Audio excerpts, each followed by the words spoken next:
Yeah, okay. So it's been a busy last couple of weeks here, No Name Box Mods, but we're back with a new kit and a new build video.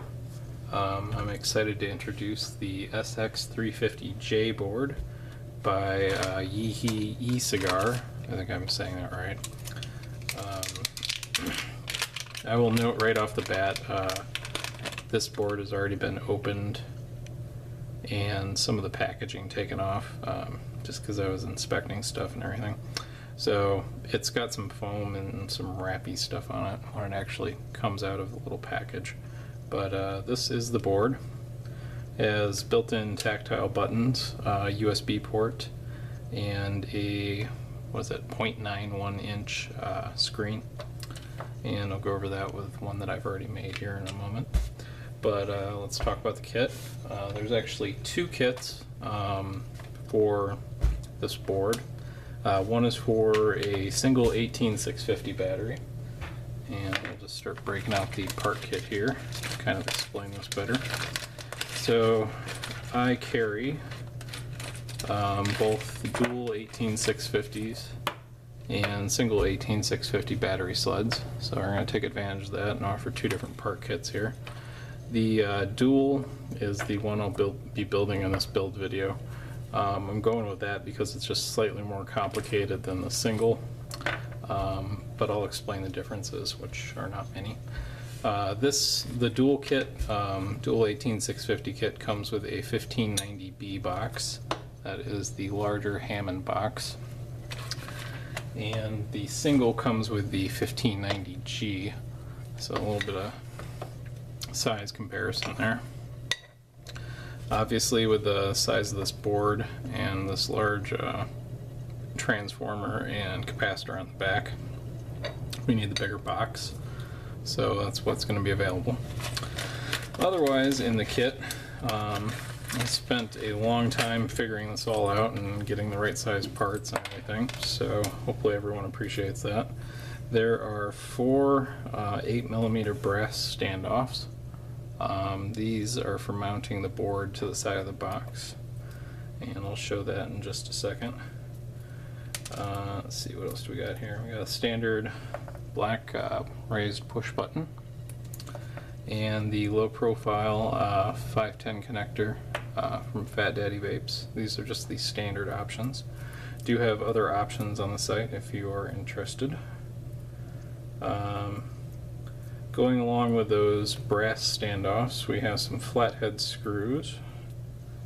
These are M2, so they're kind of small, but these will go in the faceplate on the outside of the box. And then there are four tiny, let me see if I can find them all. Okay, I swear there's four of them in the kit. There it is. So there's the fourth one. Those mount the actual board to these standoffs. That's on the inside of the box. They don't need to look too pretty. And then we have the standard grub screws that go in the screw posts and the magnets that stick to them.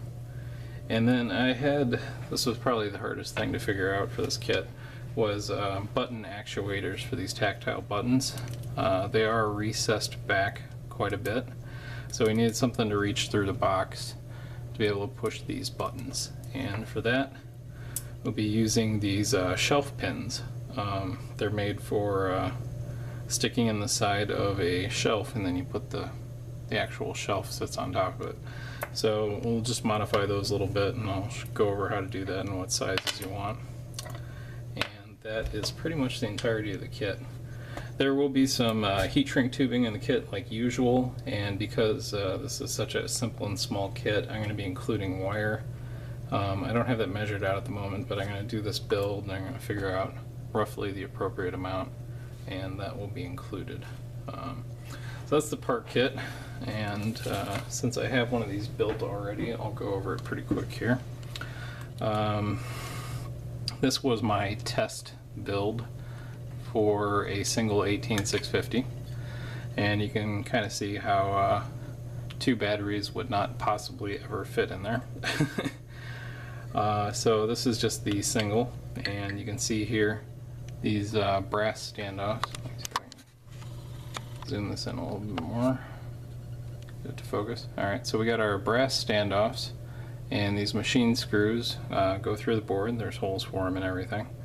And they screw right into those, and then on the outside the flatheads are just countersinked a little bit, and they are right flush into those posts. And there's just holes cut for the USB port, these shelf pins, which you can see are filed down. Originally they were much larger.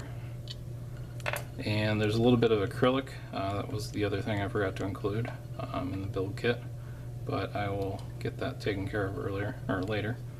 It will either be Lexan or acrylic to go between the screen and the box to protect it a little and fill in that gap. And that's about it. There's just very little soldering with this kit. We got to connect the black wire coming from the board, and the red wire coming from the board, and the white wire. And then we just run an extra negative from the battery sled all the way up to the negative on the 510. And that's pretty much it. For ease, I cut off the button that comes with it, and I just extended those wires from that to make it a little bit easier to wire up and assemble.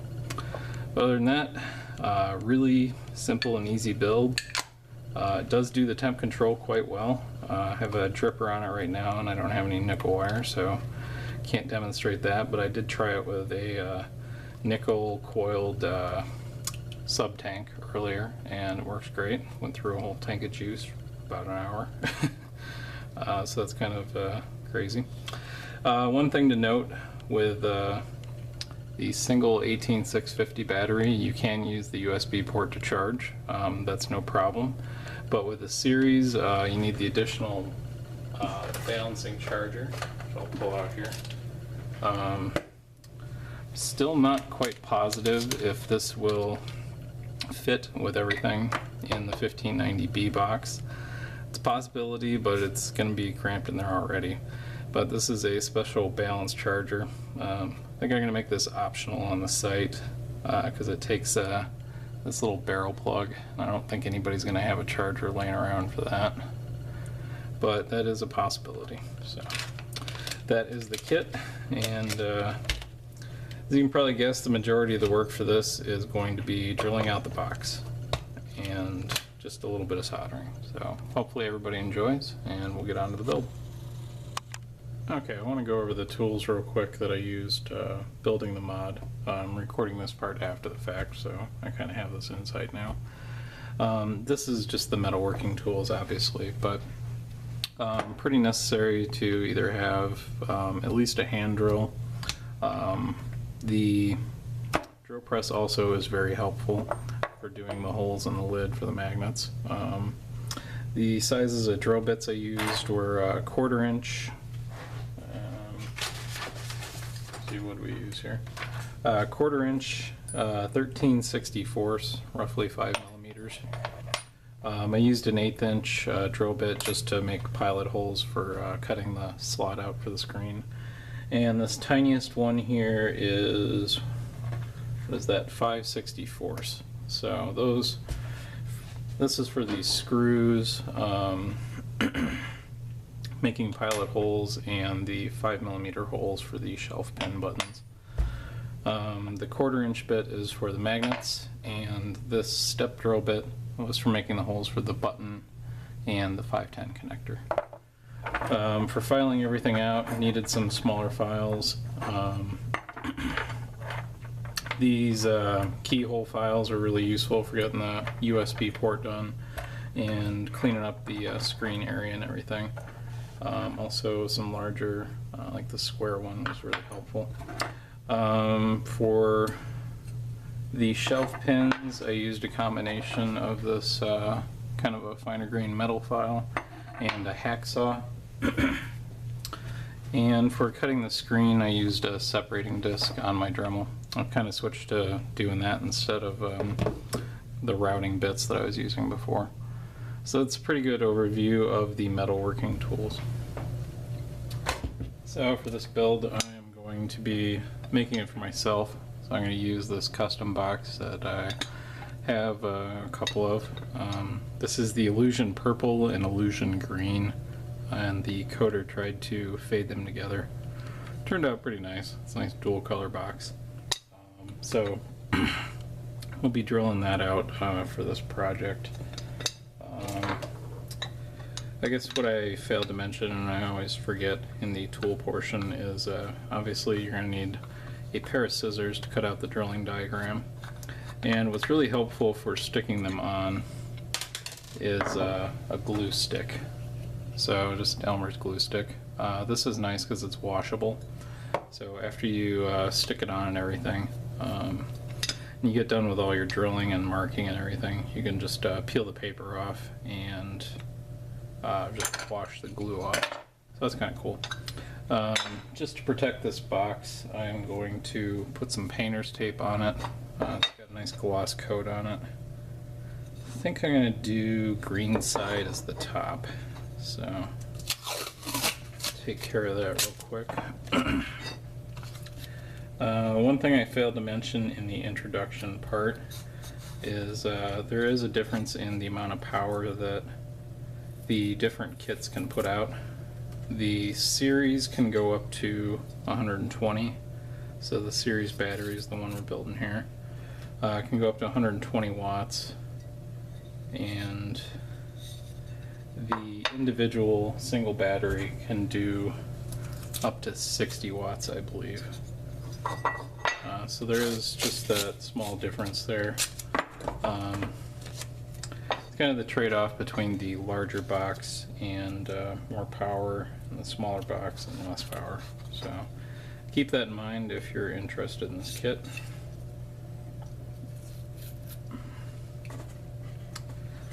And let's see here, I'm going to do right hand trigger, so we'll leave that side uncovered.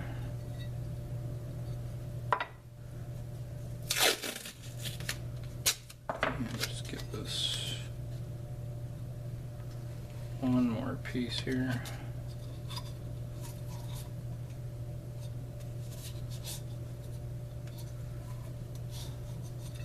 Alright, so that's relatively safe. Do the magnets last, so I won't drill that out quite yet. Just get this covered up.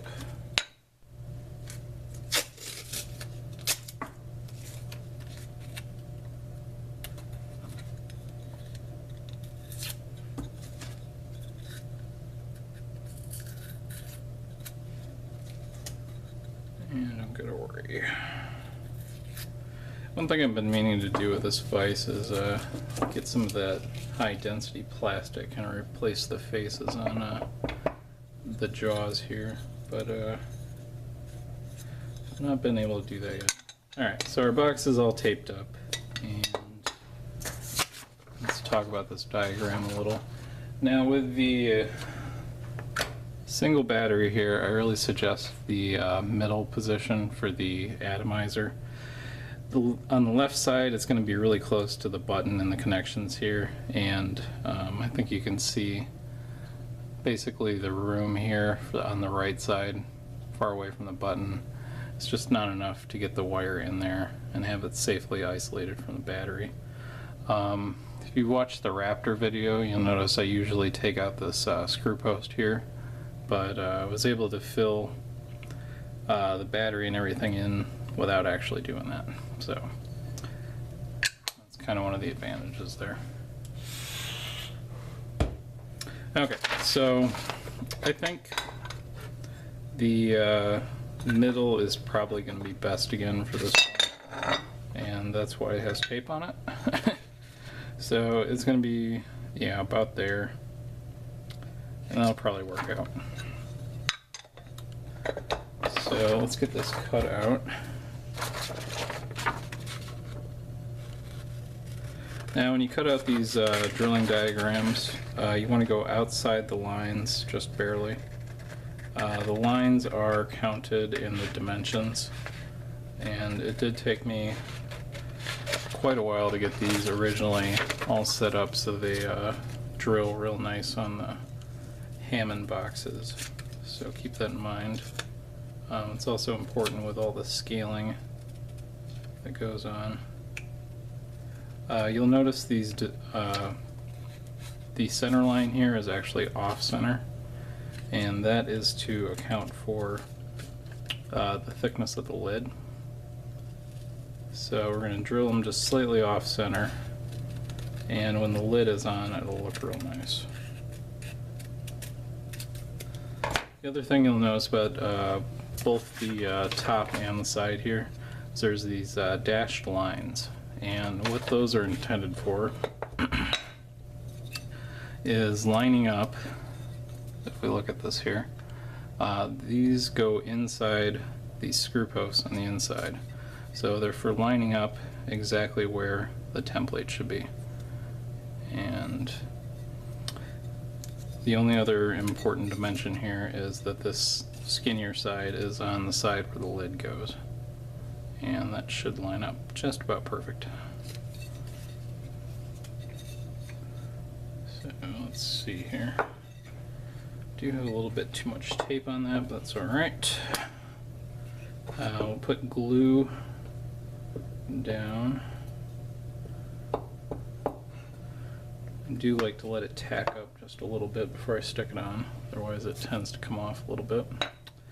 While that's tacking up, yeah, I'll stick it on there. So again, just line up these dashed lines with the screw posts on the inside, and I always have to check to make sure I'm doing this in the camera's view. And that should line up real nice. And then the other thing, another couple of tools I forgot to mention, you don't have to do the whole glue thing with the top if you don't want to. I use a hammer and a punch just because it's faster.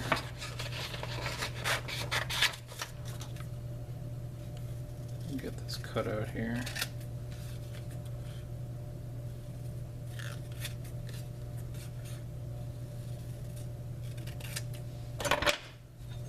So again, lining this up, there is a skinnier side that goes to the open side, and line that up with the screw posts, and I'll just take the punch here, give it a tap, and that is where the 510 connector will go. So a little dot there. Alright, so next up, for this part I like to use a little bit of packing tape. I'll grab that here. Obviously you don't have to have this excessive of a dispenser. Yeah, that's probably a little bit too much. But what we want to do is cover up any of the areas we'll be filing. So we're going to do some filing on the USB port, which we'll need in this one to update the firmware software on the board. And get that all wrapped around.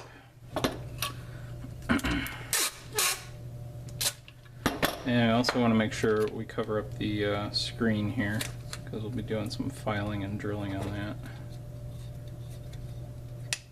Get that taken care of. Alright, next up, I guess the hammer and the punch is kind of necessary for this whole thing, because you really want to make sure you get these small holes here drilled in exactly the right place.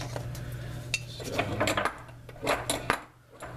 open up the vise here, and I'm just wedging it between cardboard to protect it. I want the metal jaws of this thing digging into the nice powder coat job. Now hopefully that's a little too far. Alright, that'll be good. Really getting these marked accurately is really important.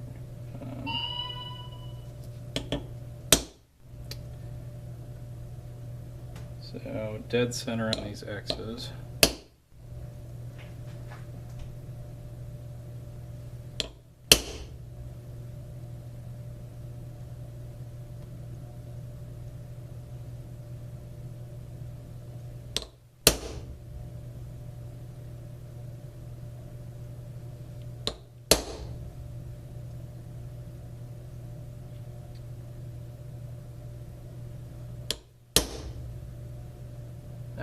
that looks pretty good, and if it's not, kind of screwed. I'm just gonna put 2 little holes here in the USB port just to line up the drill with, and we'll kind of freehand the rest of that. As always, when you're working with this kind of stuff, safety glasses are important. Zoom back out here a bit. So I'm going to do the small holes first, and that's going to be the 5/64 bit, so the really tiny one. If you're in metric Canada, the only other place I ship these kits, or you just like metric, this would be a 2mm bit.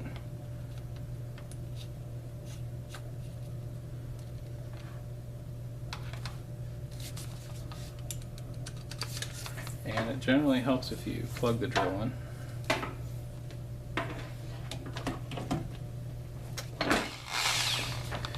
Alright, so I want to be real careful. These go through quick.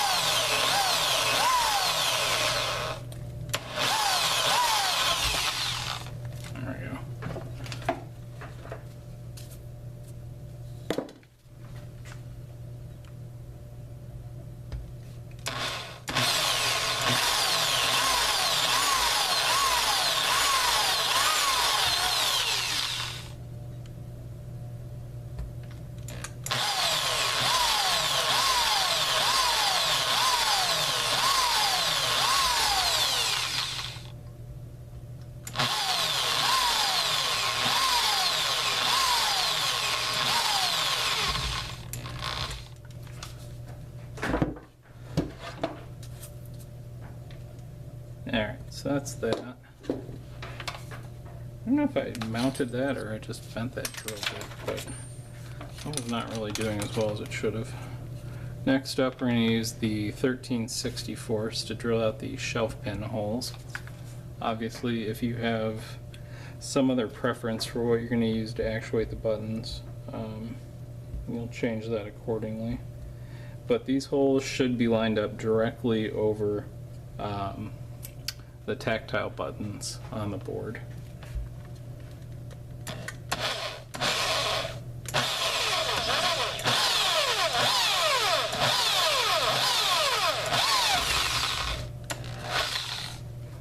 Get a nice clean hole there.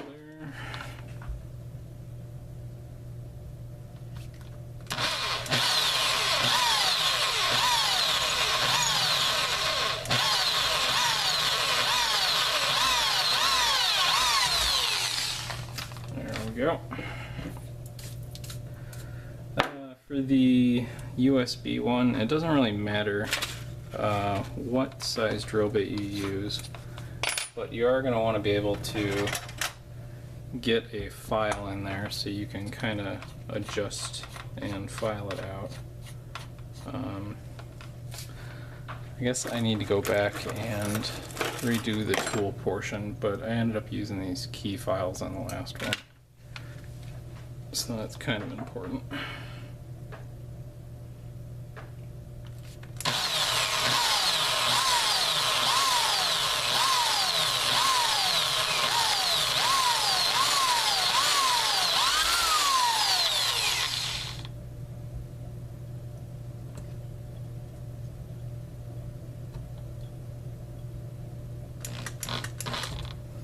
And I tapped this too close together, so probably gonna have a little bit of trouble getting that out. Next, I'm just gonna make pretty much just 4 holes, maybe 3 at the top and 3 at the bottom. I'll tap those here.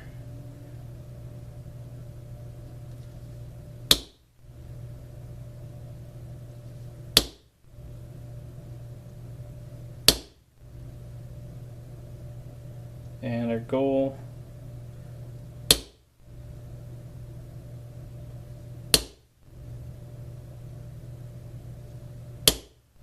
really just perforate that, and then I'm going to use a Dremel to cut along the sides here.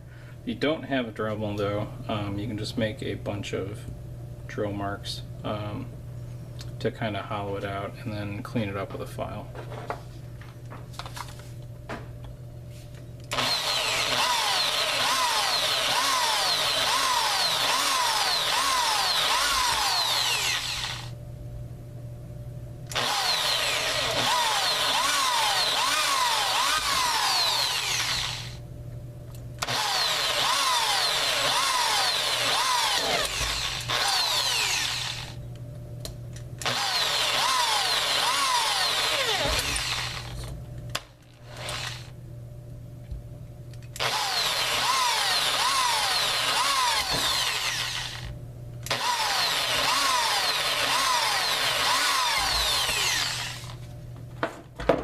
Alright, so I had to kind of stagger those, otherwise the drill would have fallen into one of the other holes there. Next up, bust up the Dremel with a cutting bit, or a cutting disc, and just quick cut those edges.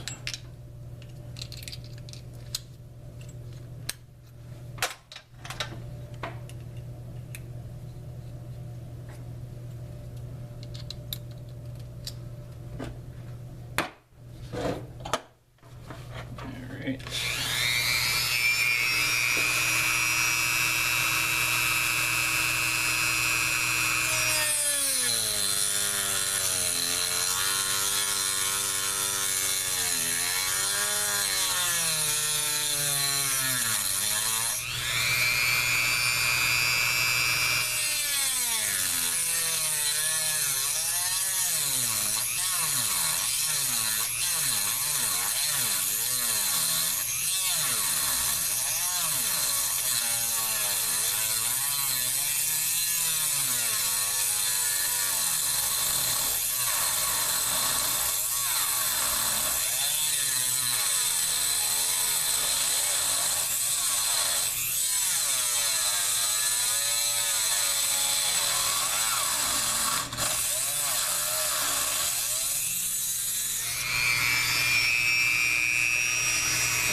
Okay, so like I said before, the lines are included in all the dimensions. So I went inside the lines here so I can file outwards.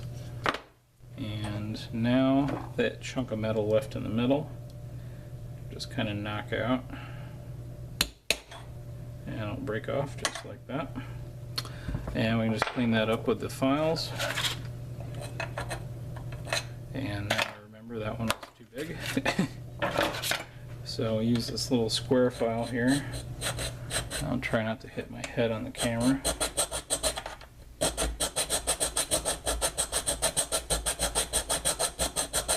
If you've watched my other videos, this isn't nearly as tricky as trying to cut the slot for a voltmeter. You don't have to be nearly as accurate. The drawing here is just for the visible area of the screen, plus a little bit extra for the view angle.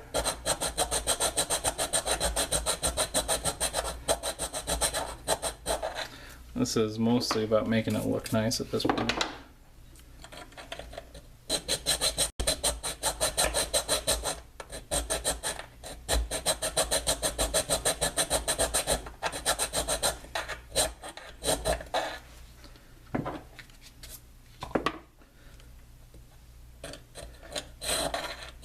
Now the nice thing about gluing down the diagram like this is as we file it away, it also files away the diagram.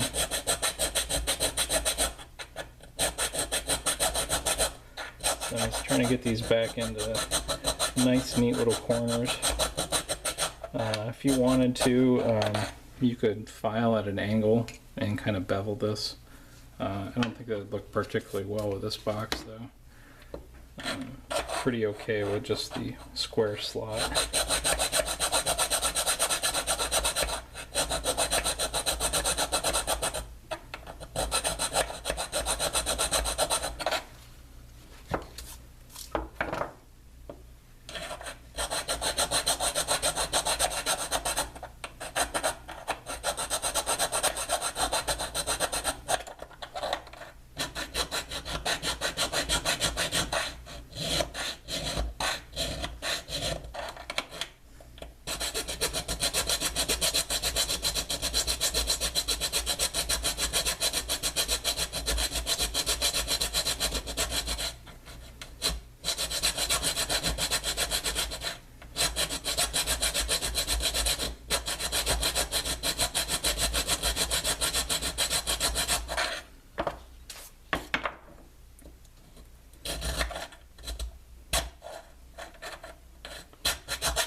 Yeah, let's see, we're getting pretty close to these corners here.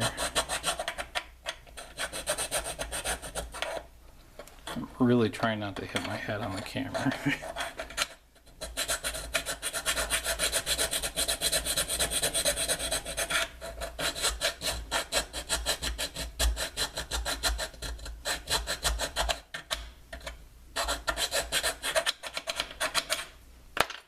Alright, I'll just take a minute here to clean up these sides. A larger file.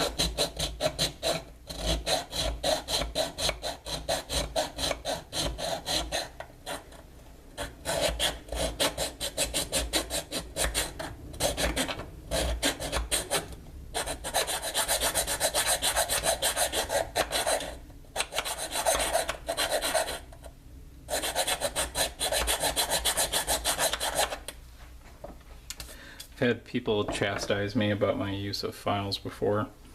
I gotta say, I honestly don't care. These set of files were like $5. So generally you should only push a file in one direction, but if you don't care, then you're destroying a dollar something file.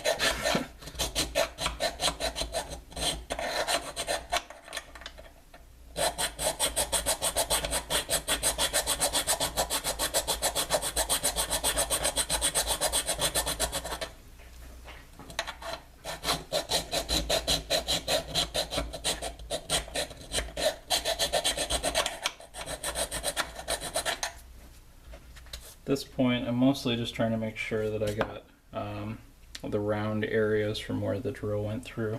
I can still see a couple of them on the sides here.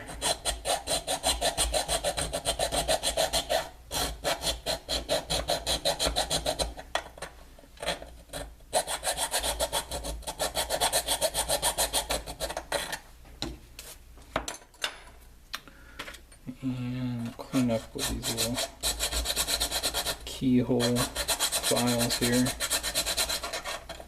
This is mostly just an effort to make the edges look nice, since this is going to be the facade of the box.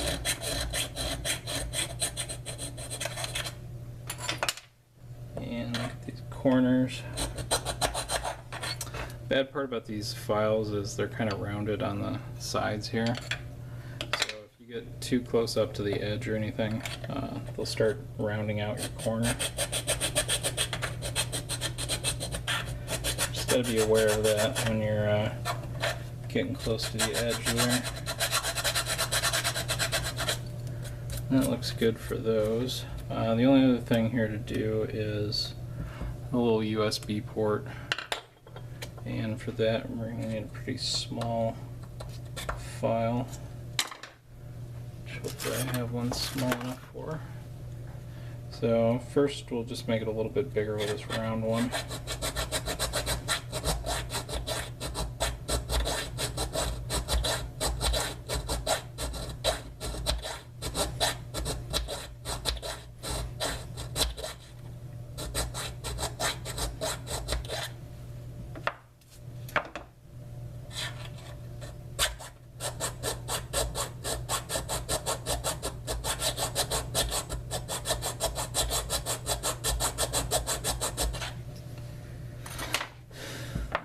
Almost be enough to get the square one in there. Yep.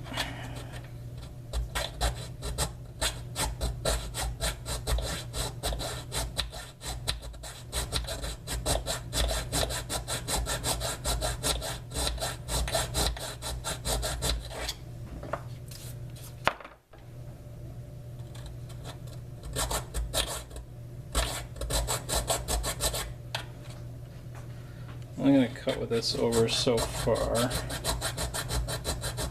I'll try to take one of the angled ones in.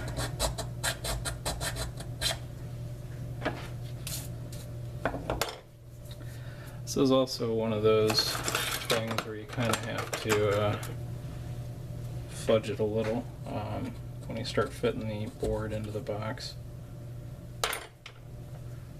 Find a better file.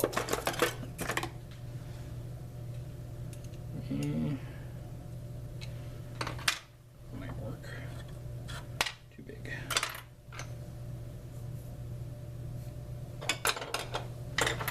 I guess we're gonna have to go with the round file.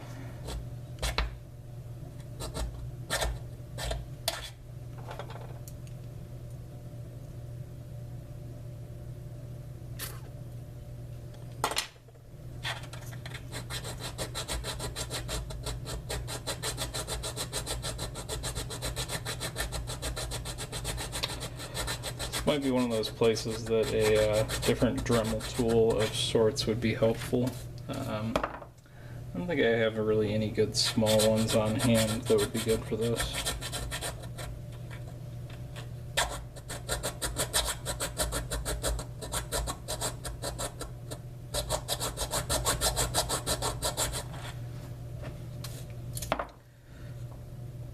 Depending on how accurate and how perfect you want the face of this to be. It's really just got to be big enough for the USB port to kind of stick out a little.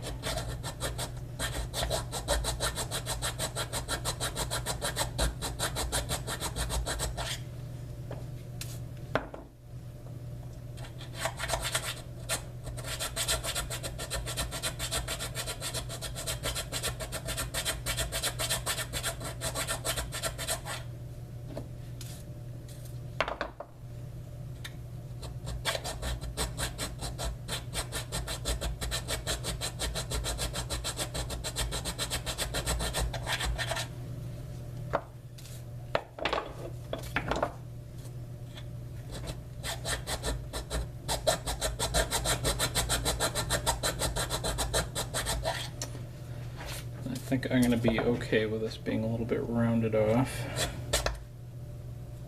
mostly for the brevity of time.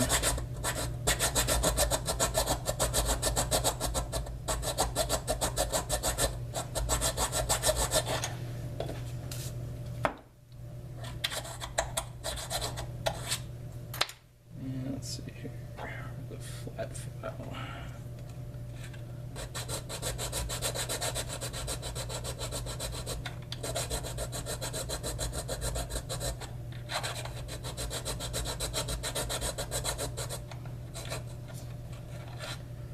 Yeah, I know this isn't the greatest view for this, but I promised I will share the product when I'm done here. If I don't fast forward through all this while I'm editing.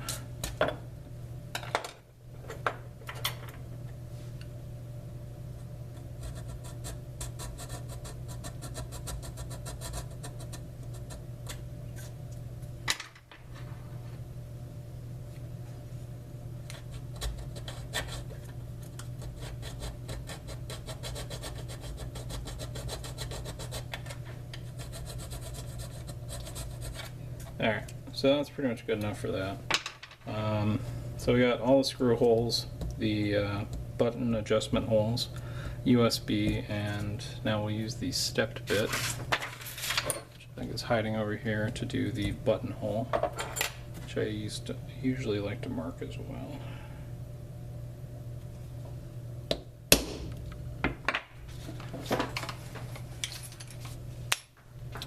One thing I was going to note about doing these screw holes and everything is this is actually something you'd probably be better off doing with a hand drill, mostly because the the Hammond boxes have a lean to them for when they pop out of the mold, and if you do it on the drill press, it's going to kind of go in at an odd angle, so it's a little bit easier doing it by hand to get it perpendicular to the actual face of the box. So this is going to be a 1/2 inch hole for the button on the side here.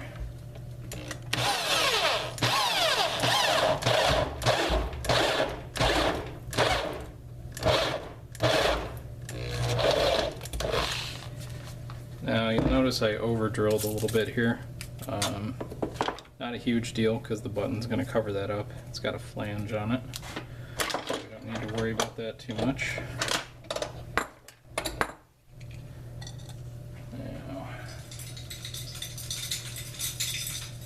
Shake some of that stuff out. I always like to clean off the vise before I put the box back in. Just make sure none of these shavings get crunched up against the powder coat. Knock the cardboard off a little. And the last hole we have to drill here is the 510 connector at the top. I believe it's intended to have a 10mm hole. I use the 7/16 ring on this, which is a little bit looser than what the 510 connector is. But I found that it's handy for when you're locking it into place. It gives you a little bit of room for adjustment.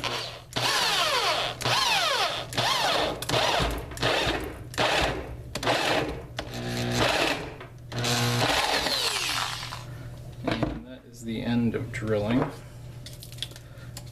Now I'm going to pause the video and take the tape and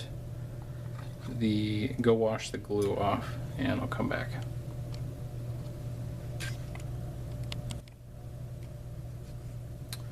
Okay, so I think that's just moisture on there, but peeled off everything. Yeah, there we go. Maybe a little bit of e-juice on there. And that is it all drilled out. Screen slot's alright, if you ask me. I've done better. But you can see here,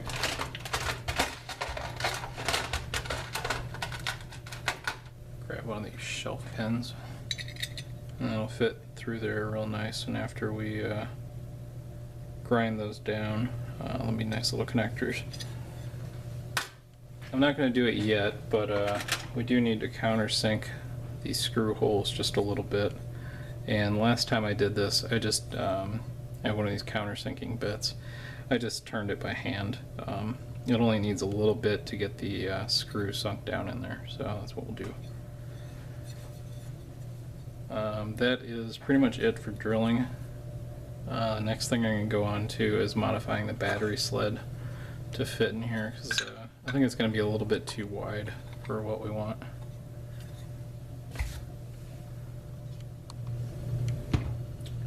Alright, so to get an idea of how much we got to take off this battery sled here, because I think there's going to be a little bit that needs to come off. Maybe a lot of it. I'm going to pull out the board here, and we'll get the standoffs mounted on it, and then just kind of do a test fit within the box itself. So we're going to have to pull out some of this stuff here.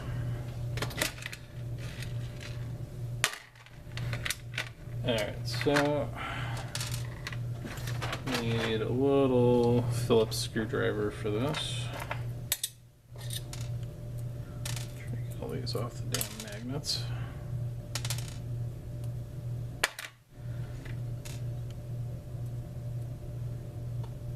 Okay, so just thread these through the holes in the board and get them started. Tighten that down.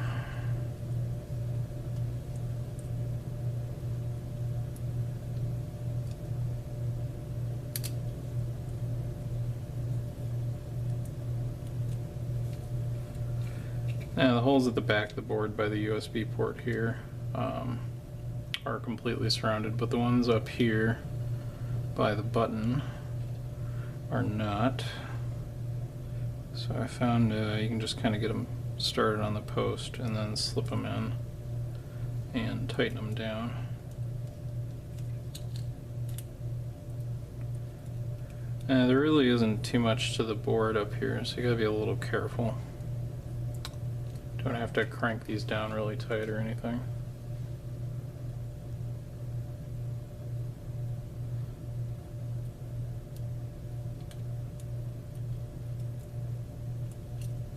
Get my fingers to work here. Alright, so all the standoffs are on the board now. And that'll just keep it away from the box. And we can try to line it up here. Looks like did a pretty good job drilling it. I can tell the USB port isn't exactly fitting in there. So I'll clean that up with a file a little bit.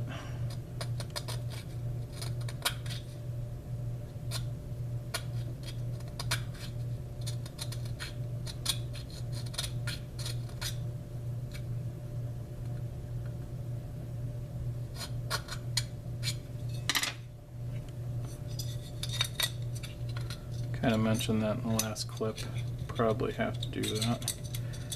And before, when I did it, it just kind of snapped into place eventually. I think in this case it's just not wide enough.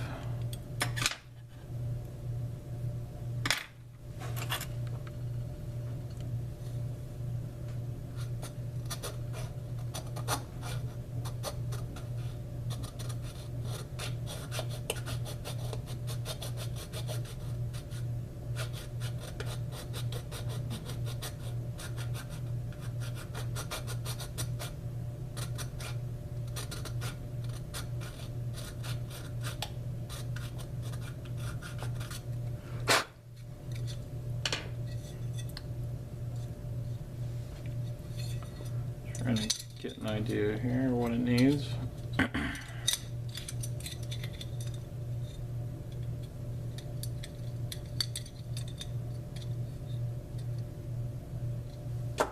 Yeah, it definitely needs to go a lot wider.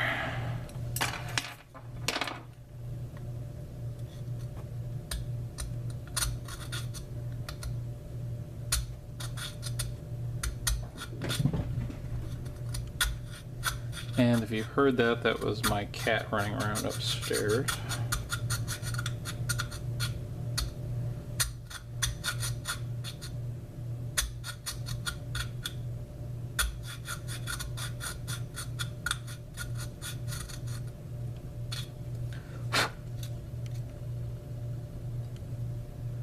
Alright, I swear the last one came out much better, and I don't know why. I'm kind of being lazy here, not clamping this down again, but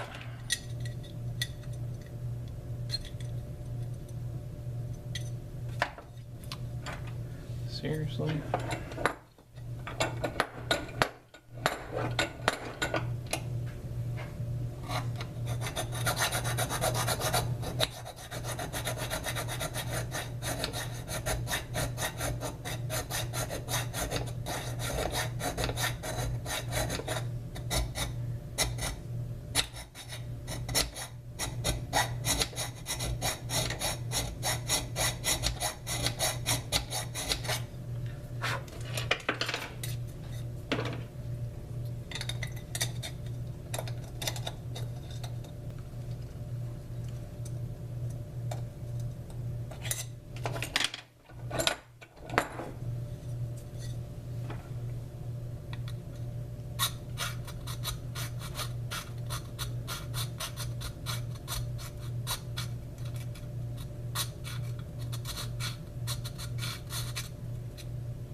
I've had people comment before that they like to see the struggle in building the box, so this is about your share of it for this box.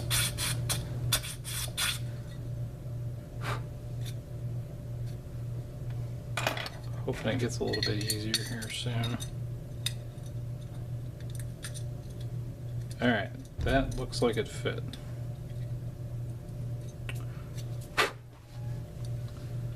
Alright, so next up, unfortunately these little black screws have a hex head on them. And the only thing I found that actually fit in it, that was small enough, were these Torx. It's really unfortunate. I don't think manufacturers like to make these with Phillips head for some reason that I do not understand. So I'm just gonna put a couple of these in to get an idea of how much room we got in the box.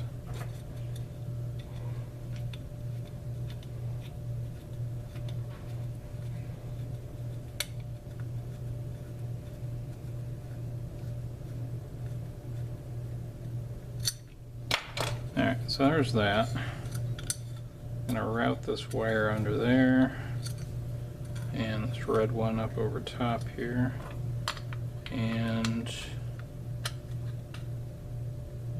it's actually not too bad of a fit for the battery sled.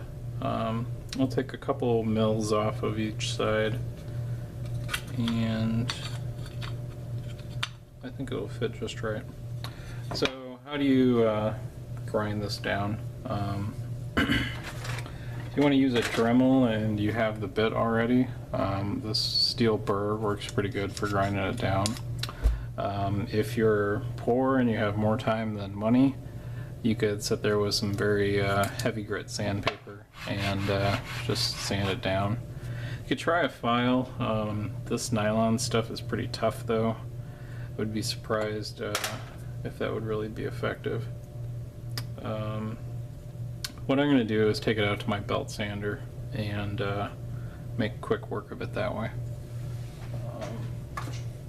Just as an example, I have another one that I have ground down for another project and consequently cut out of, but it's going to end up looking something like this. So these edges here, you can see this little flat area, I'll probably grind them down enough that that disappears.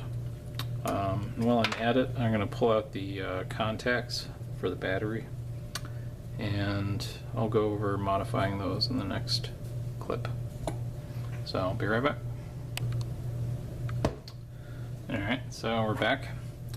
I have ground down the sides of the sled here on the belt sander, and just give you kind of an idea. What I use to gauge it usually is this little cutout, and on the modified sled here you can see that it's pretty much gone. There's just a little bit left, but this should fit without any major issue right here, and it doesn't look like it's pressing on it too much. That capacitor might be sticking out a little, but other than that, it seems to be a pretty good fit. So what else do we got to modify about this? Usually I will take an X-Acto knife of some sort and score off these tabs. They're meant to hold the batteries in. So we'll just get rid of those.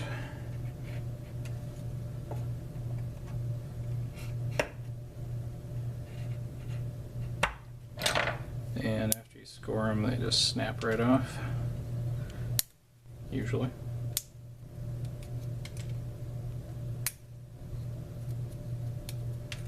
And I like to clean up that broken plastic there just a little.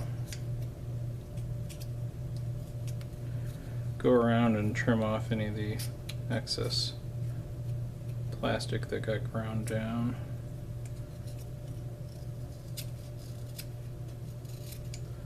And just make the sled look better.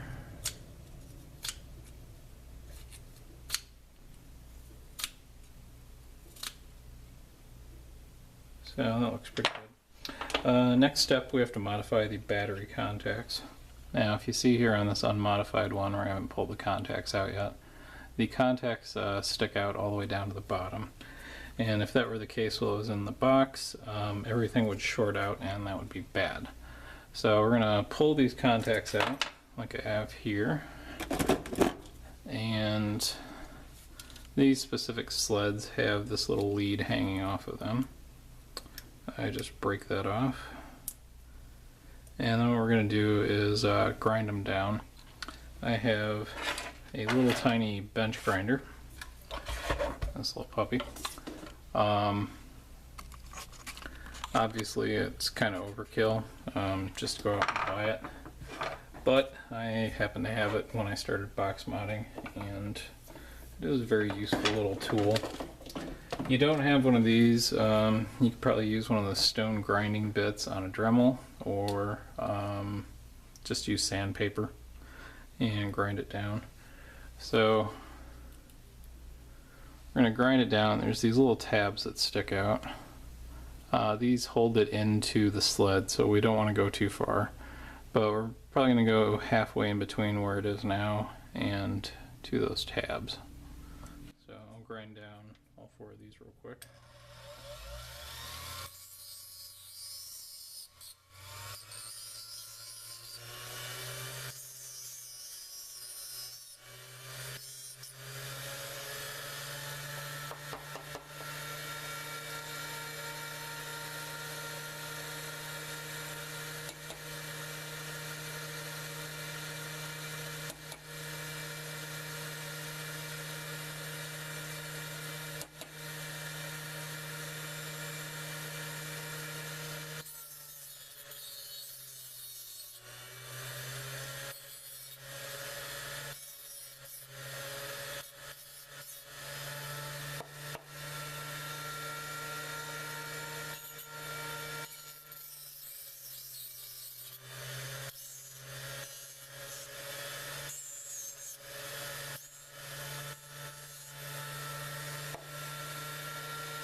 Alright, so I'll let those cool off for just a second here. Push that back. Alright, so the trick with these is these battery contacts are meant for like appliances, for backup batteries and everything. So unfortunately, there's this little part that sticks straight down. Now for you to use these unmodified, every time you took out your batteries, it would rip the wrap on them. And since we as, e-cig users tend to swap out our batteries quite a bit, that's a little bit of a problem. So what we're going to do is we're going to bend that tab back in so it doesn't stick out anymore, and it creates a nice contact for your batteries, but also protects the wraps. The method I use is these pliers. Use them a lot in building, but what we're going to do is grab the battery contact in the needle nose, and then we're going to put it flush down on the table and then bend it. So you can kind of see that. That's nice and back. This will still make a good contact with the battery, and it'll still be springy, but it won't rip them up. And just repeat that for all four of them.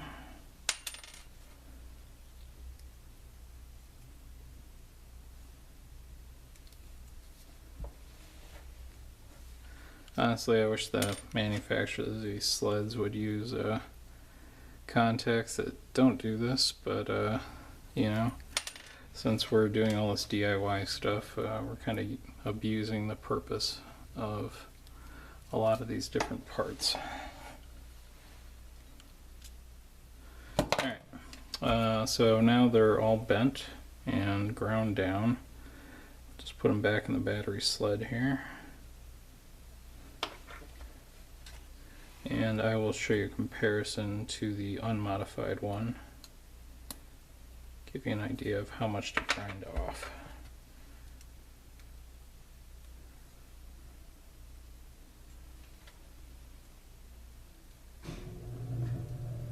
And if you're having trouble pushing them in, you can just press down on the table and it'll do that. Alright, so unmodified sled on the right, modified one on the left. And you can get kind of an idea here. There's a gap between the end of the contact and the bottom of the sled, so it won't short out. And that's what we want. And then you can kind of see how the contacts on the left are bent. So there we go. That is our modified sled, and that should fit without issue right here in the box, so we get a nice series flow of batteries. And now all that's left to do is basically we got to do the shelf pins. That's going to be a nice long bit here, and after we get those all fitted up, we will do some quick soldering and be done. So that's that. Alright, I would say this is easily one of the least fun parts of the build, but this is where we're going to modify these shelf pins. And what I discovered with the last build is ideally you want about 4 millimeters on one side of this divider and about 3 millimeters on the other. And the 3 millimeters is going to be what sticks above the box. Now, why do you want it offset like that? Which is a pretty fair question. First time I tried modifying one of these, I just completely ground down one side.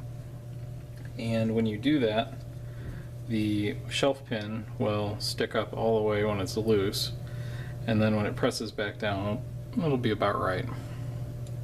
That doesn't look very good. So if we keep it off center just a little bit, that will keep it raised up above the button, not pressing it, and still have some sticking out. And then when you press it down, it'll press the button and pop back up. So that's going to be why we do it a little offset. For this, I just clamped it down and do it here. And I will. So I'm just going to start this off. I'm not going to record the whole thing because it's going to be like 15 minutes of filing. But to get started, just take the edge off this.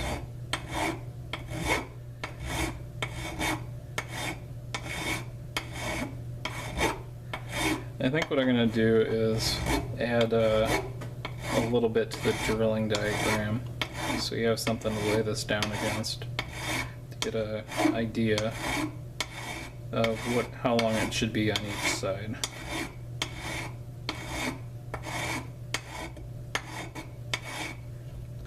And then you'll have something to compare it to. I used the digital calipers when I was doing it, and I got it pretty close, but I still had to take it apart a couple of times to finally file it down just a little bit more to get it to fit right.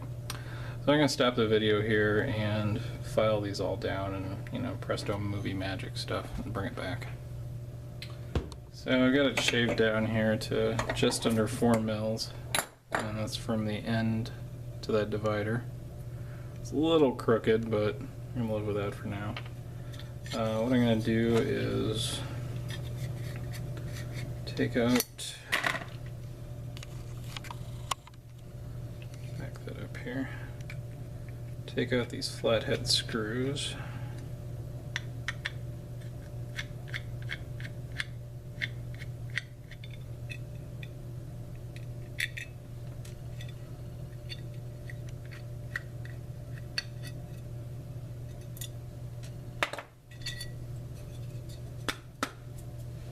Consequently, get some of that aluminum dust I had in there out.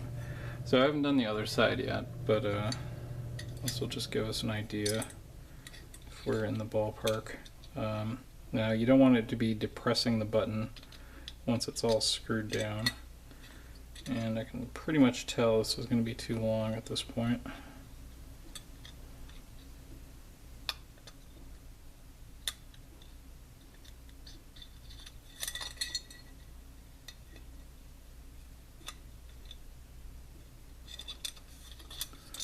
So I'll shave that down just a little bit more. The inside portion of the shelf pin is actually the longer part, so I like to start with that. Basically, if you go too far, you can start over on the other side. For the outside pin, I came up with about 3 millimeters, and it does stick out from the box.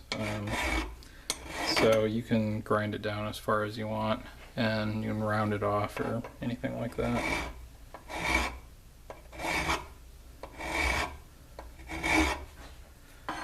So that is probably taken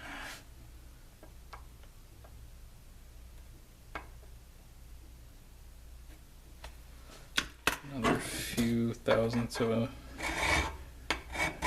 off here.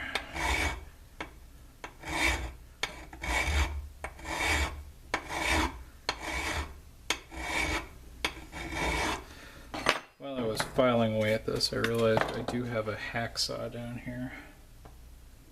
I don't know if that'll really do the job or not.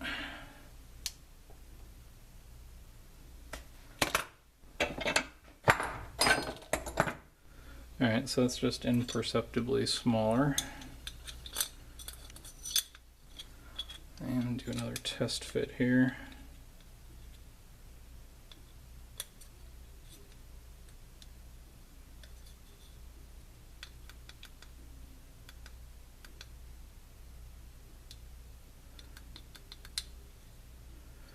Still think that's a little too long. So I guess we're getting closer to 3.5 millimeters at this point.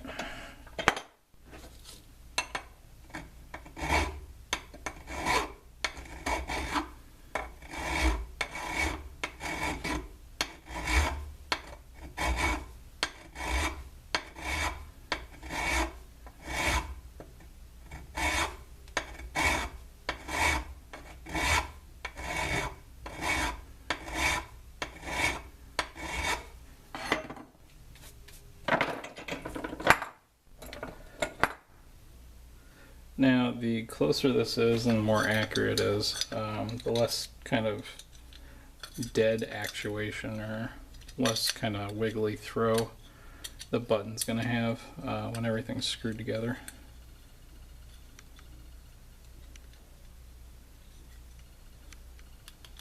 Alright, so that's got a pretty good feel right there. Just try screwing a couple screws in, see how it goes.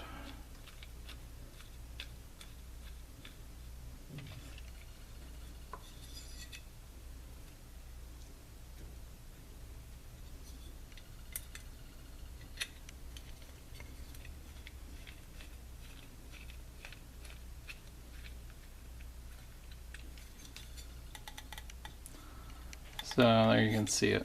It's got practically no gap between either that divider in the wall or the button and the tactile. Having not fired this up yet, this might actually be too long still and it could be pressing the button, but that's not a huge deal. And then you can see how far it sticks out, which is kind of ridiculous.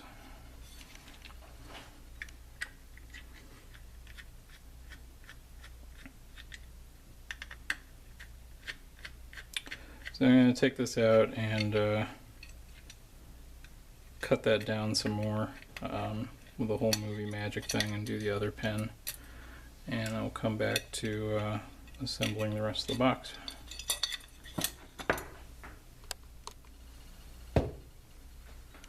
Hell of a transition. Alright, I did end up taking the hacksaw and cutting off a good bit of it so I didn't have to file it all down. That worked pretty well. So what I'm going to do now is test fit. I can get an idea of how long this really is. So before I turn the camera back on, I did measure it, and it was 2.88 millimeters. And I think I got that sandwiched in there pretty well. Let's just quick put a few screws in.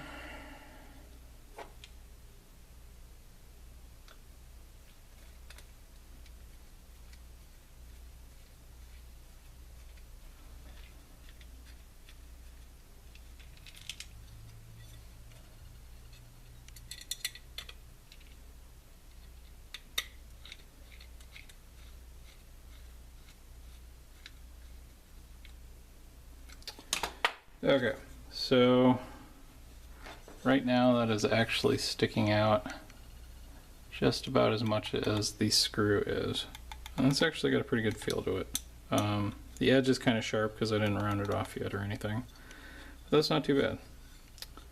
I believe the wall of the box is about 2 millimeters, so that means just a little bit less than a millimeter is sticking up. So maybe I'll try to take the edge off, just give it a little bit of a bevel so it's not sharp, and run it over some sandpaper to make it feel good. And just so you can get an idea, that's what it's going to look like.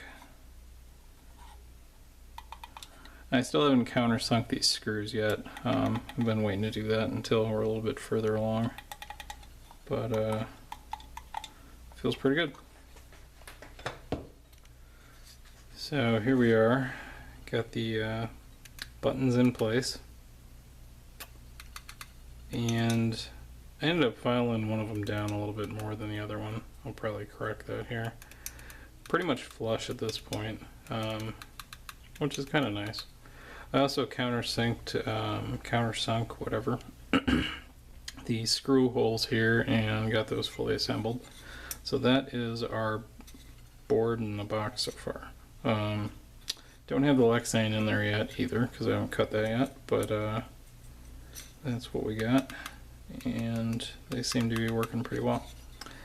Next up, we just got to wire up the sled, the 510, and the button, and it's pretty much done. I think it's getting a little late here, and I don't want to disturb my neighbors, but the only other thing to do other than that is drilling the magnet holes in the lid. So, come back to this. Alright, this part should be the final stretch here. So we have to connect the button, the 510 connector, and the battery sled. I decided to swap out the regular low profile for one of the custom powder coated zombie green ones. So going with that. Looking at the box and everything, I think it's going to be easiest to wire the battery sled, so the positive and negative are down here, and then we'll bridge that at the top there. So it'll be negative to positive and then negative to positive, and they'll make those connections. This wire for the 510 connector, I don't really think it's long enough to make it. Could probably edit the drilling template a little to move that up, but I'm just going to extend this wire with a little bit of my own. And these should be plenty long enough. The only other thing we're going to have to do is add another negative wire to go to the 510 connector. And we will also extend the leads coming off of the built-in button. So tools for this stage, gonna be wire strippers, might need pliers of some sort, and a soldering iron, obviously. This is my Hacko SX350J. It's a nice temp control soldering iron, but otherwise you could probably get by with one of these little Radio Shack dealies, or you know, whichever. I don't even know if Radio Shack's still in business, so there's that. Just to get started here, I'm going to trim these as close as I can and cut them off. So that button is gone, and that will leave us a little bit of room to strip off the ends here.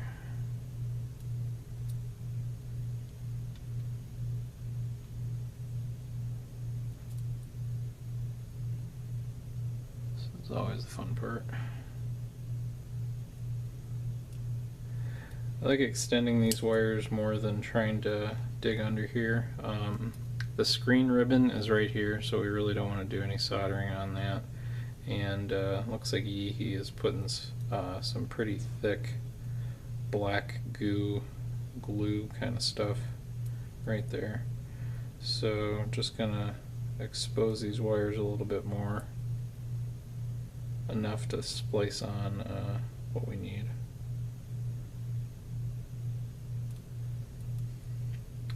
And I decided for this part kit that I'm going to include wire in it, because there's not that much that's needed. Grab a little bit of wire here. These extensions don't actually need to be that long. They're going just about an inch or so. So I'll strip off some of that wire.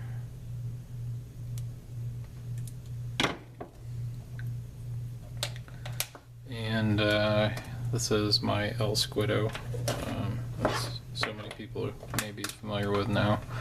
These are pneumatic tubes. I'll try to remember to post a link to them because I always get questions on pretty much every video of where I got these and how I made them. The easiest place I found to get them is sparkfun.com. They are an electronics hobbyist kind of website. They have them for pretty cheap. And they also have the little alligator clips to go with it too. So that is kind of useful. So I'm just going to solder these leads and splice them together.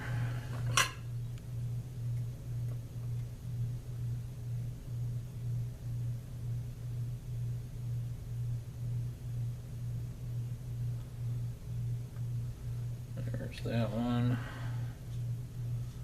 Off camera here, I'm dipping these wires in just a little bit of flux to help them solder.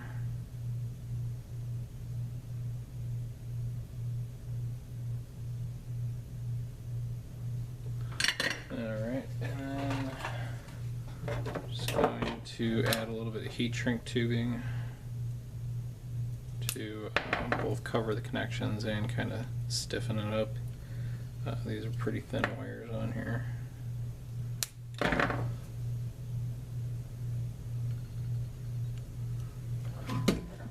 And hit it with a heat gun.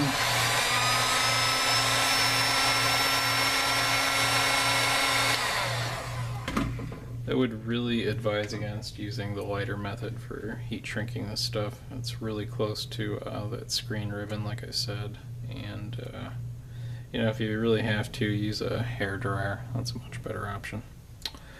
For this white wire, the white wire goes to the 510 connector, and these red and black wires go to the battery. So for this one, I'm actually going to trim it back just a little bit, because I don't want the solder point to be where it's bending, if that makes any sense. So I'm going to extend that with, I'm going to use some 16 gauge wire. And I'll just cut off a lump here.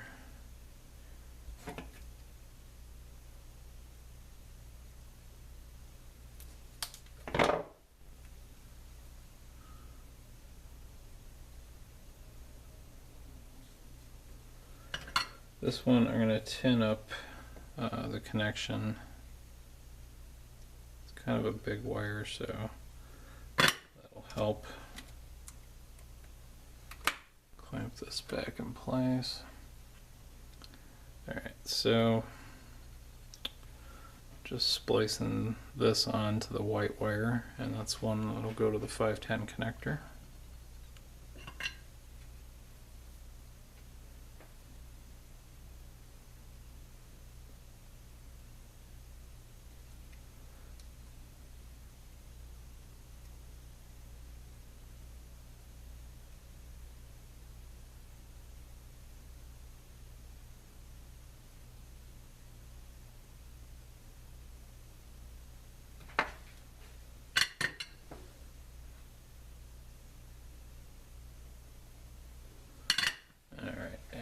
That will throw a little bit of heat shrink tubing on to cover up.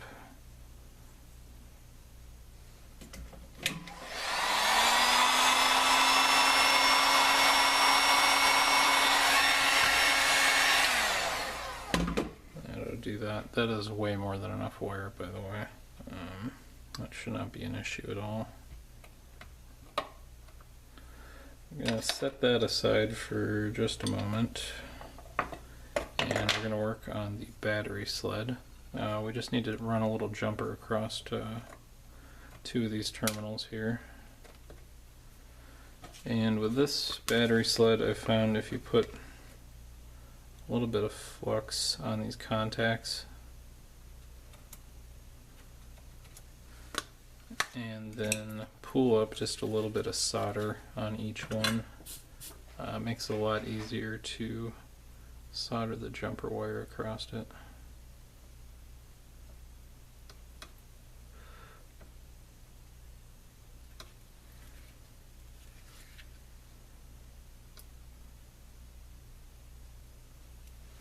There we go. And again, this wire will come in the kit, so you don't need to go out and buy a 50-foot spool wire. This stuff we're going to use some 16 gauge again. I'm just going to use black this time. And I should trim that a little better. I usually go the width of the battery sled, just from when I've done this before. Makes it a little easier to gauge. So I'm going to tin this first end, and that makes it easier to solder in the end, but it also holds the wires together as we put a kink in it. So that's got to cool for just a second. While that's doing that, we can kind of line up the board with where the 510 is going to be. And like I said, that connection isn't going to go too far. Probably going to cut it off right about there. Give a little bit of room to work with.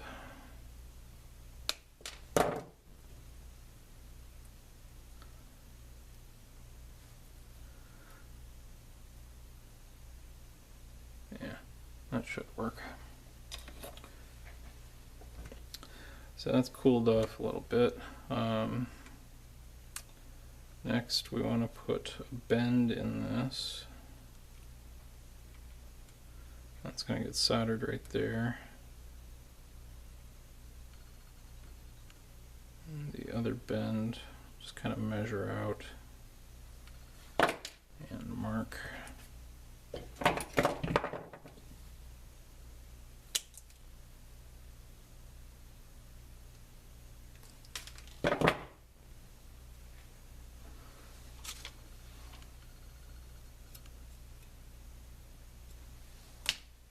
Again, I'll just tin up this other side.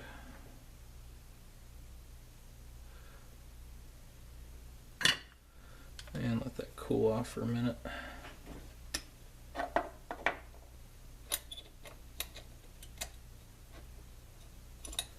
For the 510 connector, you need to disassemble it a little bit here. So this little brass part is the positive pin, if you're not familiar with these, and we'll be soldering this now red and white wire into that. And the other thing we need to do is solder another large black wire to the negative ring. And get that out of there. So get that set up.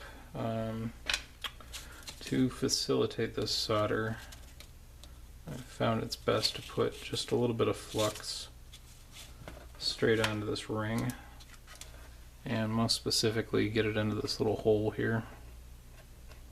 Helps suck the solder in.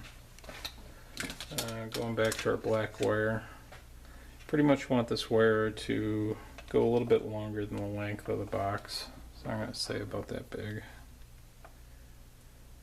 Really want some room to be able to play around with it and make sure it gets to where it needs to go.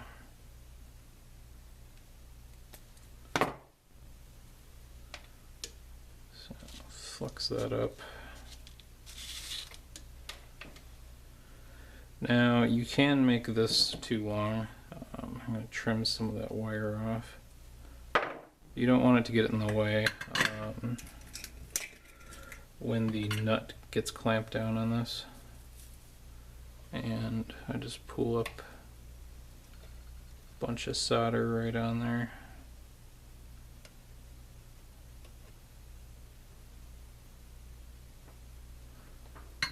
And now we have our negative ring. Looks like it's soldered pretty well. Alright, let's get this jumper done. For this, I like to use these forceps just to kind of hold it in place while I'm tacking it. I think I'll turn this around here. Okay.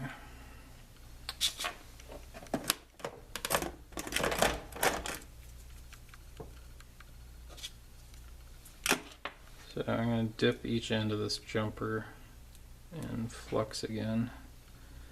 Usually I can get it so they kind of acts like a pincer right there. And all I'm going to really do is hold this down and reflow all this solder that is in that little pocket. And once that's tacked in place, do it again on the other side.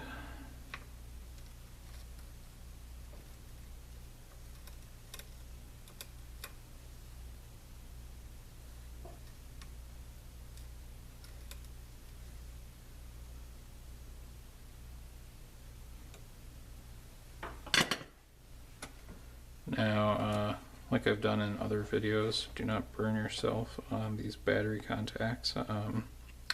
They are very hot at this point, but it looks like we got a pretty good solder there. So we just need to let that cool, and we can go attack the other side.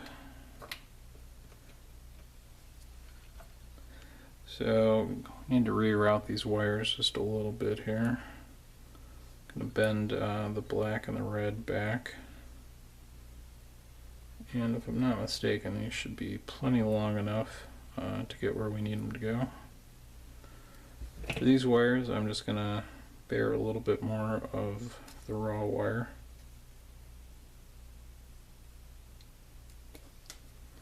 Just to give them something to solder to. Same as before, I'm going to add a little pool of solder to each of these contacts. Remember, we're going to put negative on the left here and the positive on the right.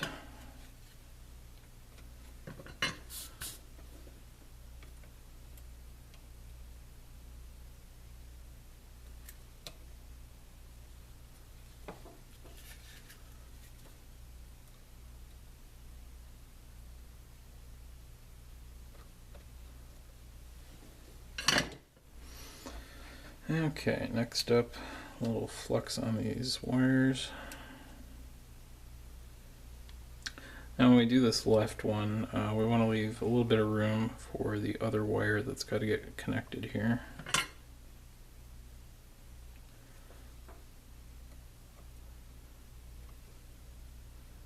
Also, I've kind of noticed this wire from Yeehee isn't particularly fond of being soldered, which on some level makes me wonder if it's like steel or something.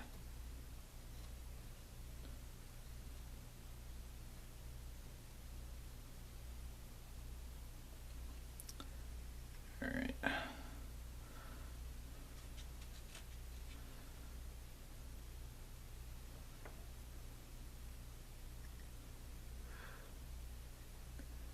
I don't know if this stuff just has like a protective coating on it that needs to be burned off or what, but I guess I'm just going to try to tin this up here to get it to stick better to this contact.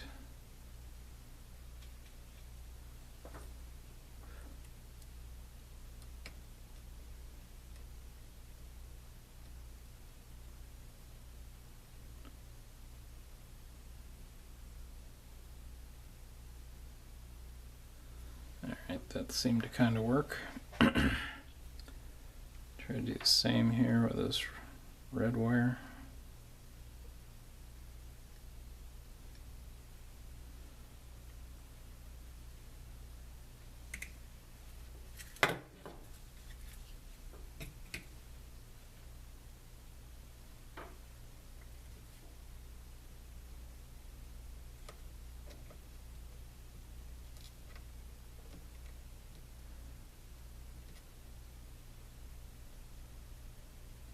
Should note that this wire is getting very hot, ow, and burning my fingers.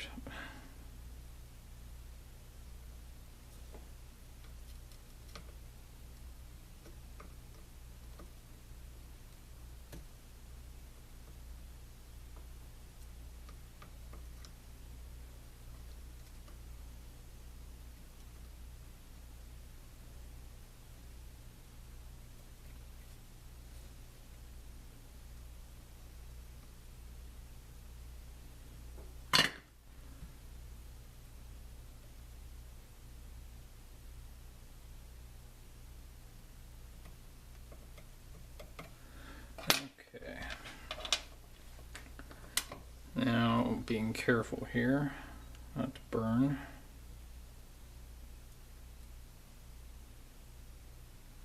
Try to get an idea if this is going to fit well enough.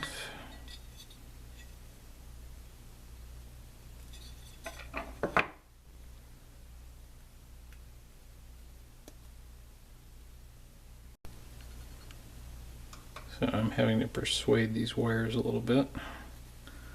Not too much of an issue.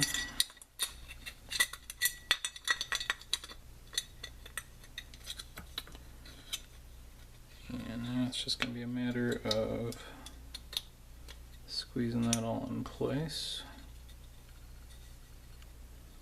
and hiding that wire down there.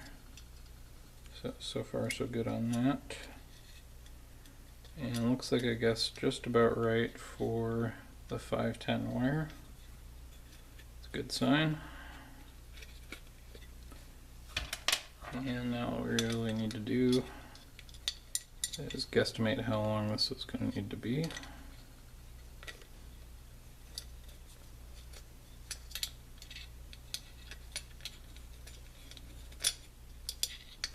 So I'm just going to kind of like pretend this is down in there like it's supposed to be.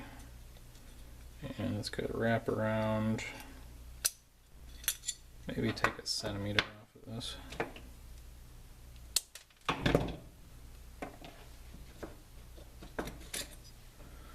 Pull that all back out.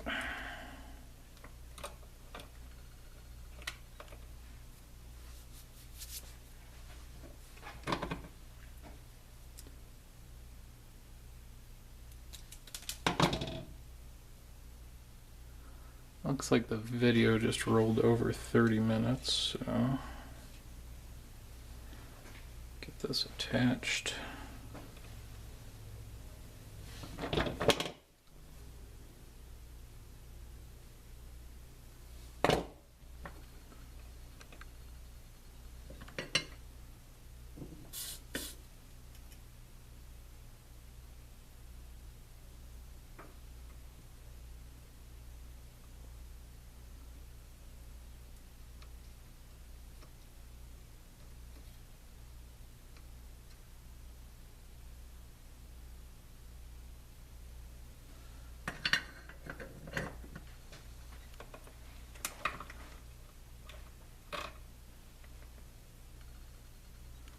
That'll do.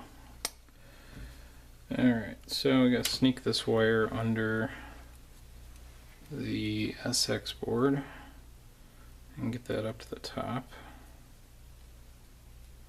It's all still kind of hot, so I don't really want to burn myself here.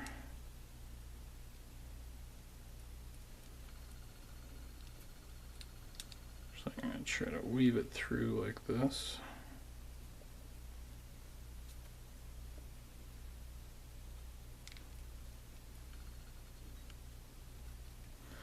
Alright, last couple of things to do here. I'm going to get the 510 connector on. So I'm going to put that in a clamp here. Going to expose a liberal portion, we'll say, of the wire. And really what I'm aiming for here is to be able to stick this into the positive pin, have it bottom out, and still have a little bit peeking out there. So that's where we're going to apply the solder at. And I'm going to grab some heat shrink tubing and thread on there just to cover up that connection and make it look nice.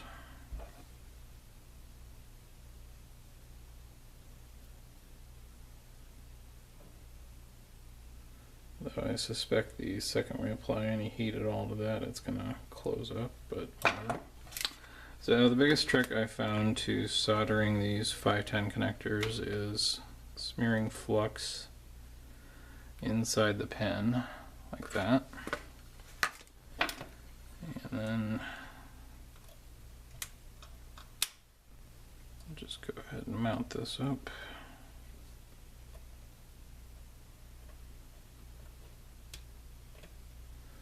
Get that all up in there. And then we just want to apply solder right at that joint until all the flux bubbles out of the inside of the positive pin. Now you really want to be careful here not to get solder anywhere but inside that pin. If it leaks around the edges, what's going to happen is your spring-loaded pin is going to kind of freeze in place because you just soldered the moving parts together. And that is generally considered a bad thing. So what we're looking for is a nice well-formed cone all the way around the wire here where it joins the 510 connector. Alright. Now unfortunately with this black button, the contacts are not screw-on, they're solder-on. The reason I have these plastic black buttons is because there are none other available on the market right now. And believe me, I looked. So as unfortunate as that is, we got to get it put together the rest of the way before we can solder those on. Now what I like to start with is the 510 connector and the nut. So we're going to stick the 510 and try not to burn myself on the positive there. And stick that through and get the nut started on it.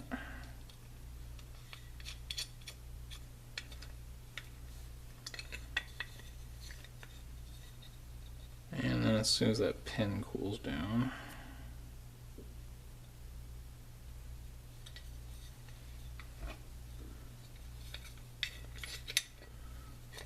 I'll go ahead and screw the positive pin back into the plastic collet. And probably the easiest way here is just to hold it and turn the 510 connector so it screws it in.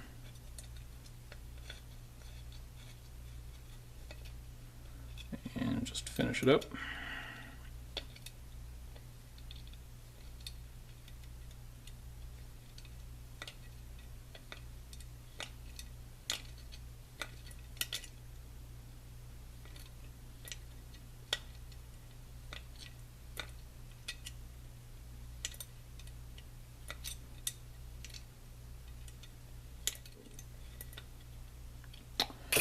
Now it only leaves tightening up of the negative here, and if you just put your thumb on the nut and turn the 510 connector, it gets pretty tight.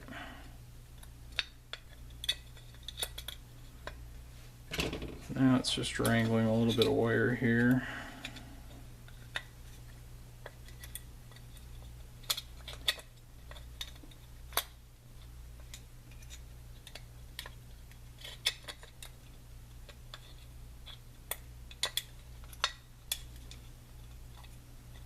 Starting to wonder if I made that a little bit too long.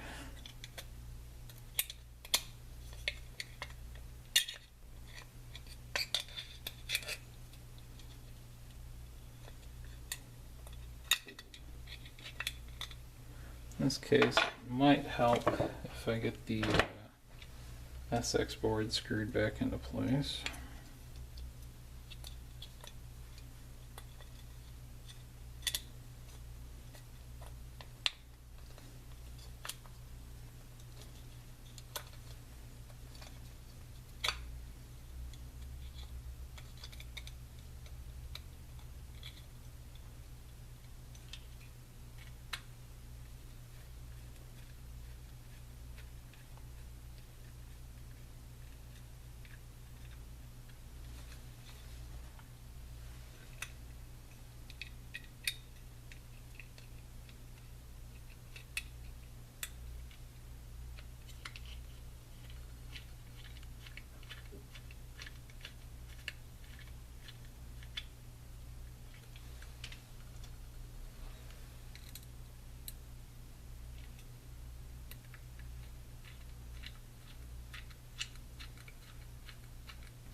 Okay.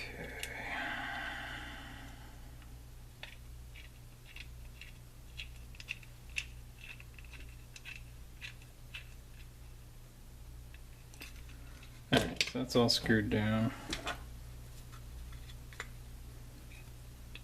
And we just want to wrangle this.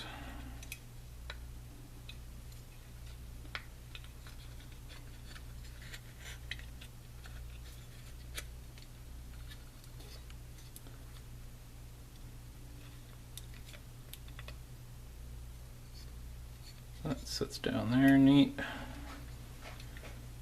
And a little trick is to thread the nut at least onto these wires, because if we solder them in place, gonna have a little bit of issue securing the button otherwise. So we're gonna thread those out the buttonhole.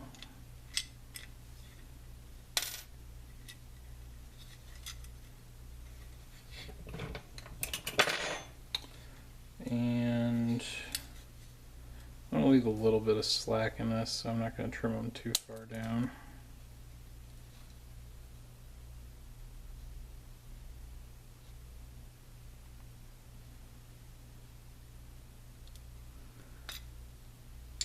Strip off just a little bit here. And we want to add some heat shrink tubing to cover up those contacts. Again, not totally necessary, but it does make it look better.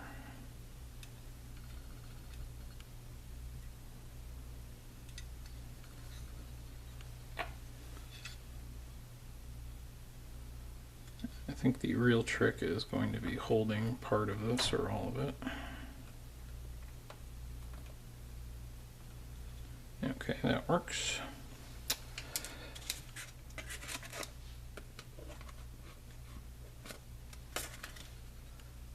And let's get a little bit of flux on these.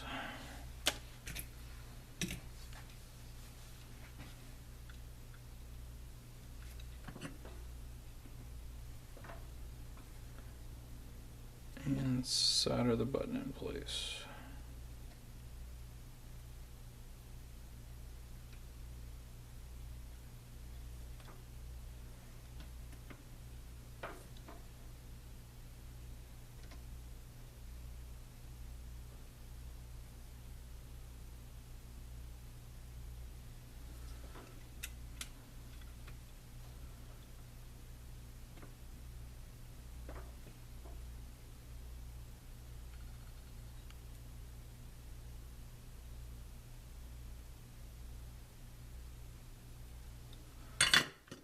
Okay. I want to get these heat shrink pieces down.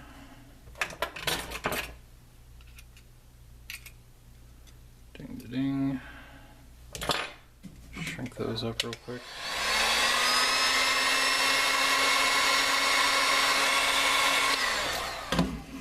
There we go.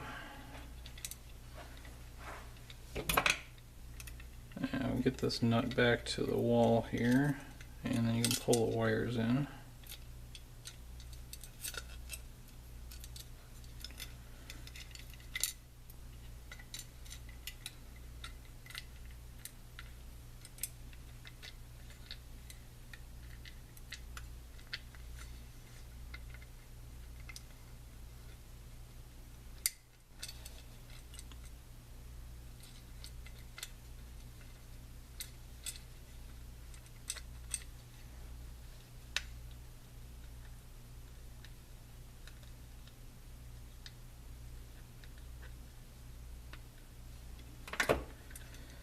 Okay.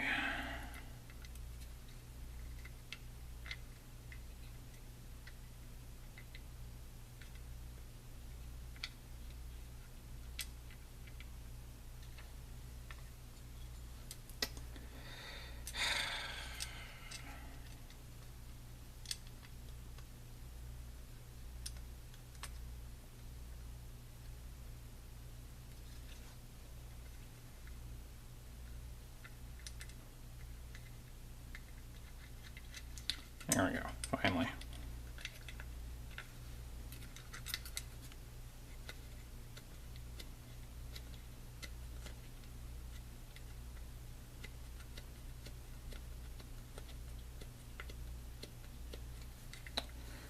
So just cinch this button down.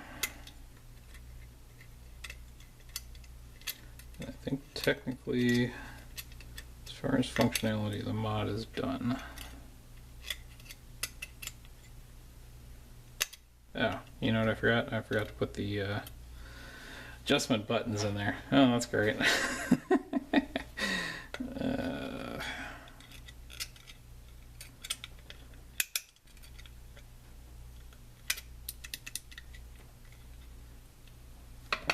Well, I am willing to see if it works.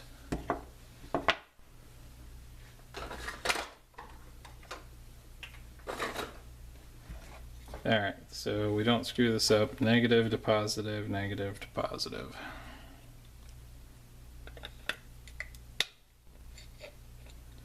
That just barely fits in there. And I almost screwed that up.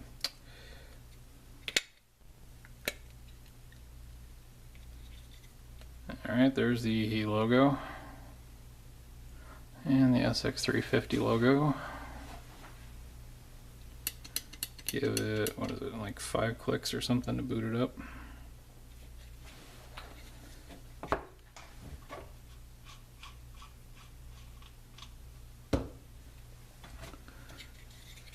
And it's at 8.4 volts.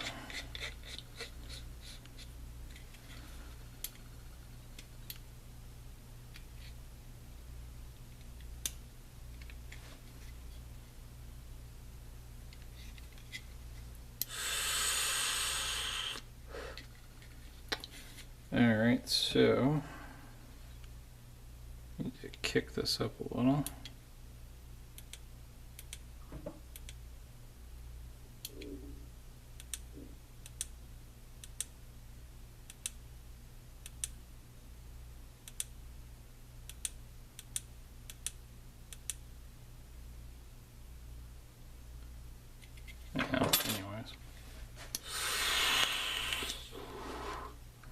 Yeah, I'd say it works.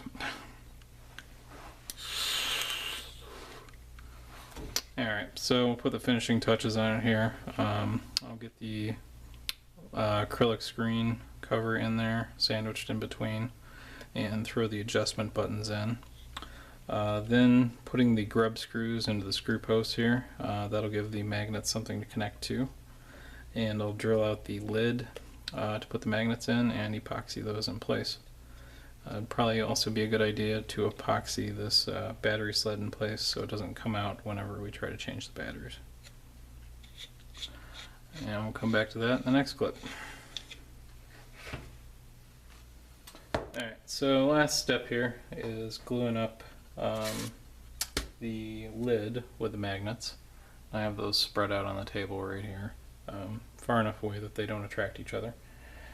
So I'm going to use some 5-minute quick cure epoxy. It's 2-part.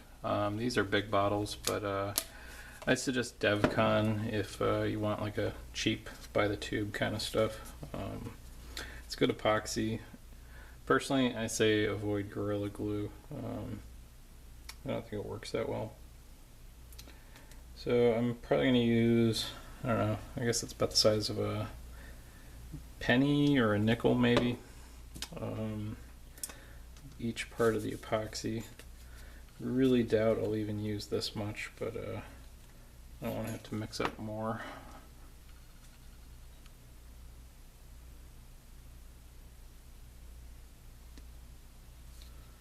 About do that.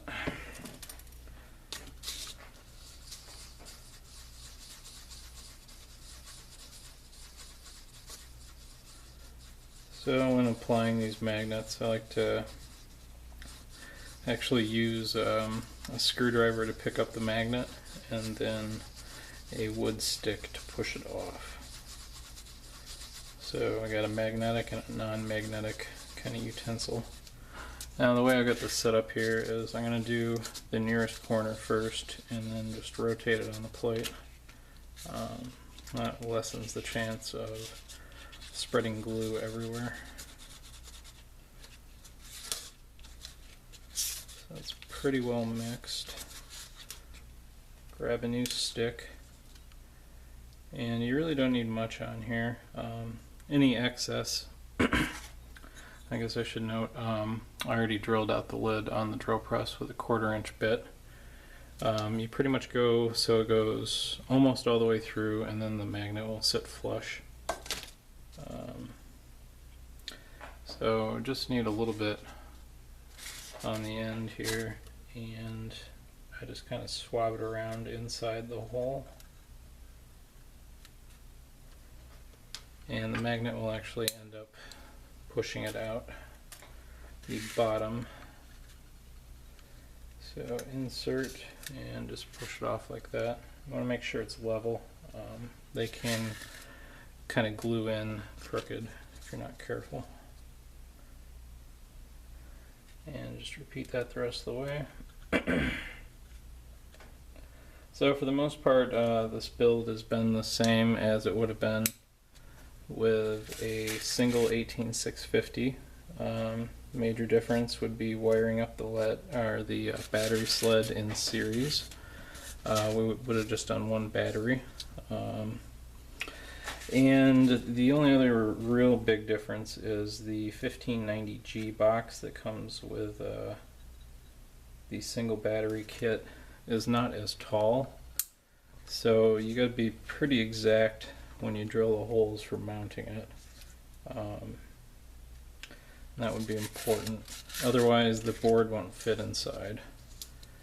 With the other box that I made, I did have to notch out the lip on the inside of the lid,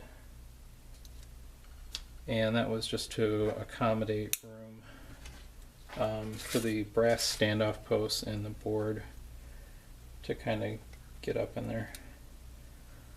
And now that I'm done gluing those up, I'll show that on camera. Grab my box here. So right where these standoffs meet, it's pretty close to the edge of the box, and because of that I had to notch the edge of this lip right here. So this one's kind of wider because of the button, and it lines up just about right, and then it can close without issue. And I also put another notch in up at the top here. With the B box here, and it's larger, this isn't really an issue. The lid will sit flush with it without a problem.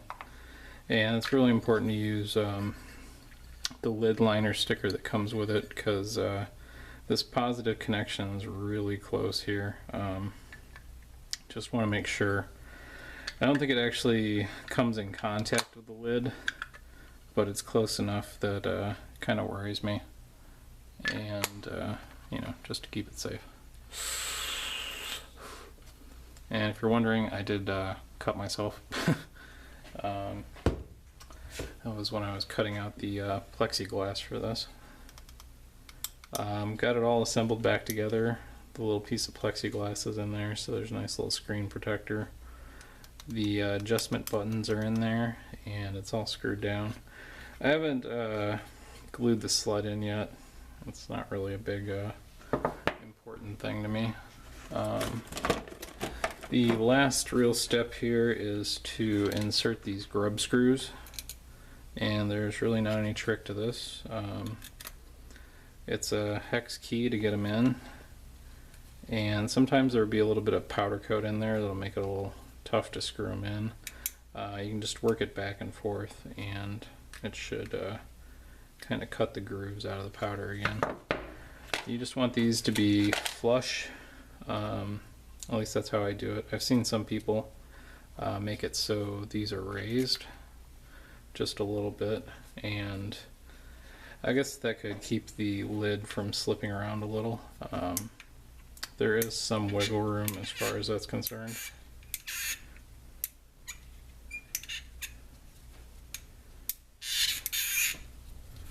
So having a little bit of trouble with this one.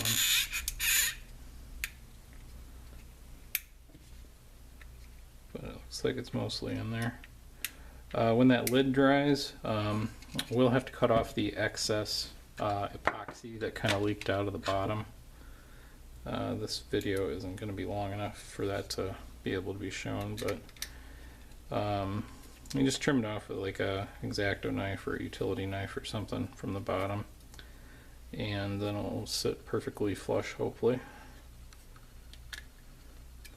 And the magnets will have something to adhere to.